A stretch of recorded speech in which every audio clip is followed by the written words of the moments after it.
Okay, so Vixra almost got shut down completely. I had no idea that that even occurred. I had talked to Celeste about this. Hi, Celeste. Now, here's from a Vixra admin. This is a direct quote from an email I received. I'm a Vixra admin. I saw your comment and I'm reaching out independently.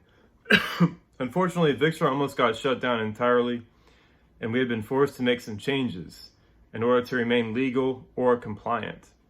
Between the flood of new regulations and deliberate abuses by some of our users, the site is forced to walk a razor's edge. Please be assured Vixra is trying to be as open and non-restrictive as ever. I'm pretty sure, like, the abuses. There was one person in particular. His name was George Ragna or whatever, Ragna. He was just using some computer bot program to like spam the entire site, and I think his papers, I'm saying his, but I think it was just like a bot program, was like 18% of all the Vixra papers, but like he would cut and paste and like send these 60-page papers to try to overwhelm the site. I don't know if he was doing it out of ill intent or if he was like testing out a bot. I don't know what that was. I'm pretty sure that was one of the abuse things that they had mentioned. As well, there's probably certain copyright things that they're worried about now, because to lead to this next thing, and asked, is there a way to put the regulations on there for what you have to be compliant with? And my response from the Vixra admin was this. He said, not easily, but both the US DMCA requirements and new EU web regulations put us in a bind. You may have noticed the permission to set cookies box now pops up on various websites.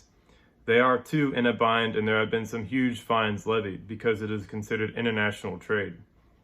Obscenely, even nonprofit educational enterprises are considered businesses under the strictest definition thereof. And that in particular strikes me as, governments, like, they're sniffing out that money. They want a piece of the action. If there's any ideas or anything, any money to be made, they're gonna be on it like white on rice. Anyways, I didn't even know Vixra was gonna be shut down. I guess that's why the admin changed. I have no idea what has even happened to Phil Gibbs, the guy that originally created it. I was gonna send a message to him complaining, saying, hey, what the hell's going on here? But apparently this other person has the torch now.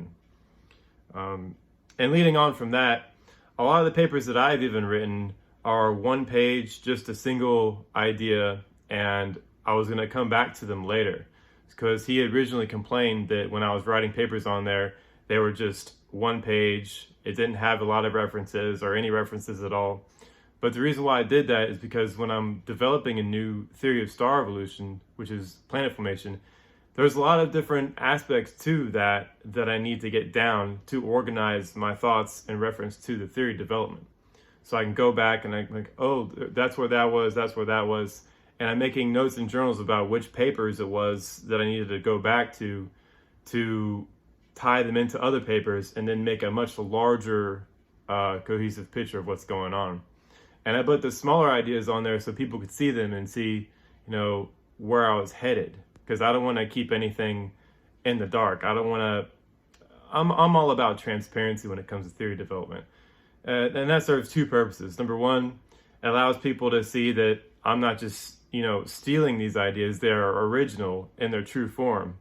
And number two, it allows people to follow me to see that yes, I've been working on this for quite some time, and regardless of all the ridicules and hate that I've been getting, it's very, very time-consuming and emotionally trying process, but I think over time it's going to eventually pan out and it's going to work out in the long run. That's why I continue working on it.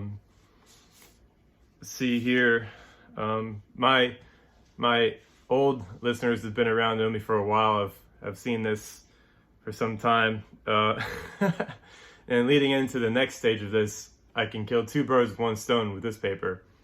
Number one, I have dead stars written on here. This is on Semantic Scholar. I don't know how they found it.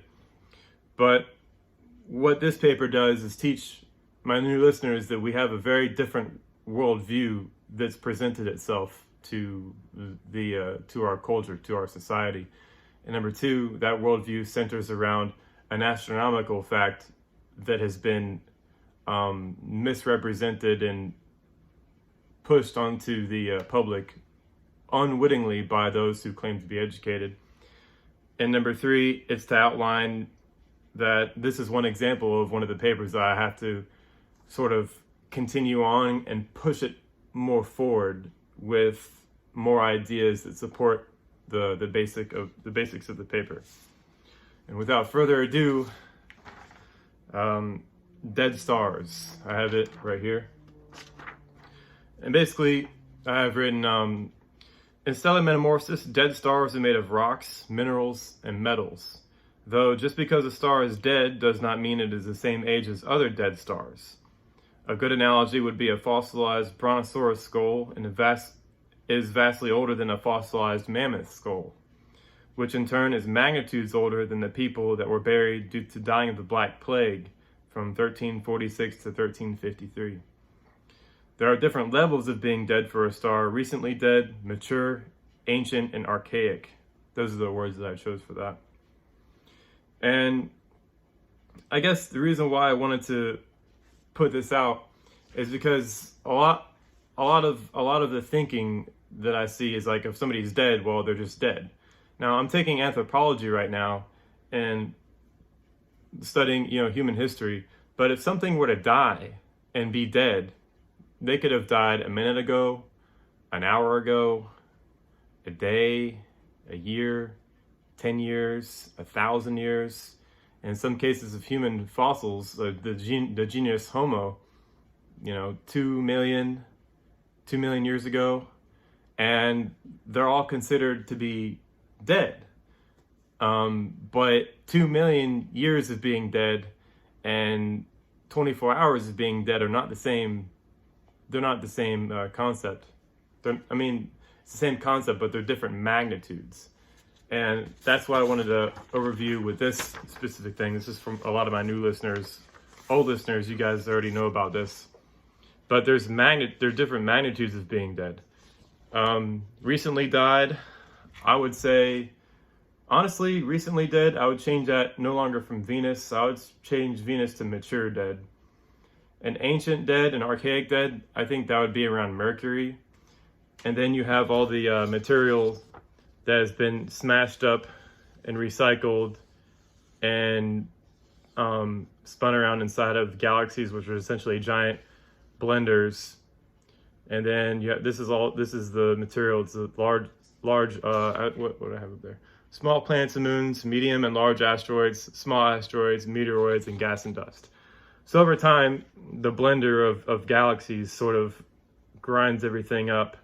And then this material, obviously gets recycled back into the younger, hotter stars to make the new planets out of again. It's a Ouroboros, as Daniel Archer wrote a paper about and explained.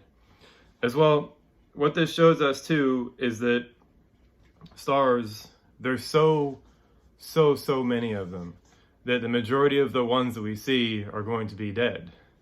So, yeah. You have the concept of a fossilized star, a star that's so old, so dead, that there's no surface activity, there's no atmosphere, there's no magnetic field. Mercury fits that example perfectly. And I don't have the paper here, but to my new listeners, I have to find that paper, but I have Mercury around 350,000 times older than the sun. And that's due to its total axial angular momentum. It's due to the fact that it's composed of rocks and minerals. It's due to the fact that its iron core is about the same size as Earth's, meaning its mantle was also the same size, so it had to have all that time for that mantle to have been ablated away over hundreds of billions of years. And of course, that's blasphemy to the Big Bang creationism religion that's been around since the 1920s. And I say creationism because it's the belief that the universe was created. That's just nonsense. The universe has always been around. So to place the age on all of existence is sort of, it's weird. It's like Catholicism trying to sneak its way into the sciences, but I have to call it as I see it. Anyways, I think that sums up that. I think Daniel Archer. he put some pictures up. I really like the fact that Daniel's been writing these papers and discussing these objects. Good job, Daniel. I'm glad that you do this, and I know you put an imagination in some of these dinosaur papers, and I just wanted to throw my 2 cents in there. I don't want to take away your steam or your credit or anything, but you had a part where the dinosaurs didn't have water on them, and I took some of my pastels, and I just went ahead and did a little pastel thing on here. But check out Allosaurus. He fits in the water just fine. Look at that. And Jaxtarosaurus, I don't know how to pronounce that. Look how well he fits in the water. Can you see that mamma jamma is sticking in the water like that? And yeah, let's see, what Argentinosaurus. Yep, water dweller, water dweller, water dweller. They just look like they belong in the water, don't they? That's because they belong in the water. They were semi-aquatic creatures. But of course, for those who want to understand the theory a little bit better, I have a lot of papers written on Vixra. Good thing I didn't get taken down. But here we go. Here's how old I think these objects are. Now 13 million, that's up for grabs. I'm still working on that. It might be up to 65 or 100 million years old, but it's definitely not 4.5 billion. And then you have Jupiter, I have that as about 700 million years old. Saturn about 550 million years old. Uranus about 1.2 billion, and Earth 4.5 billion. And as you can see here, we're missing a few steps. There are smaller red dwarfs and brown dwarfs that fit in between here. And then there are gray dwarfs that fit in between Saturn and Uranus, and then there are ocean worlds that fit in between Uranus and Earth. We don't have a complete continuum here, but the Kepler and the TESS space telescopes are going to help us out with that tremendously. All right, guys, I made this video far long enough. I don't remember if I said hi, Celeste, but hi, Celeste. All right, bye.